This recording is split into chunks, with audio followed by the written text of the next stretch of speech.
হ্যাঁ ভাইয়া, আপনার বক্তব্য শুনতে চাচ্ছে জনগণ।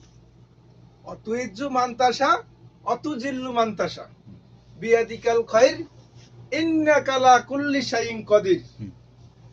আল্লাহ তাআলা যাকে মনে চায় তাকে নেতৃত্ব দেয়, আবার যখন যাকে মন চায় যখন মনে চায় তখন কেড়ে নিয়ে যায় ওই নেতৃত্ব স্থান থেকে। রাইট।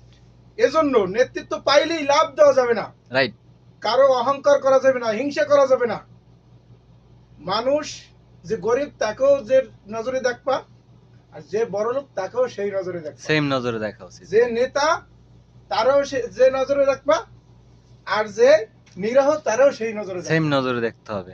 এটাই হচ্ছে মানুষ। আমরা এখন তুমি নেতৃত্ব পাইয়া তোমার যে একটু হামকি তুমি কি দিতে পারে হেরে তুমি কোলে টানিয়ে নেবা, আর যে নিরহ হ্যাঁ পসাই মারবা, এ কিন্তু আল্লাহ দেয়। আল্লাহ দেয়, উপরে আছে কিন্তু তো। আল্লাহ দেয়। জি জি ঠিক। আল্লাহ ছাড়বে না কিন্তু। এটা কোরআনের কথা, এটা আমি মুসা যে কইছি হ্যাঁ না, এটা কোরআনে আছে। আছে আছে আছে। পৃথিবীর কোনো মানুষ এই কথা এই হার ছাড়বে না, ভুল ধরতে পারবে না। ঠিক।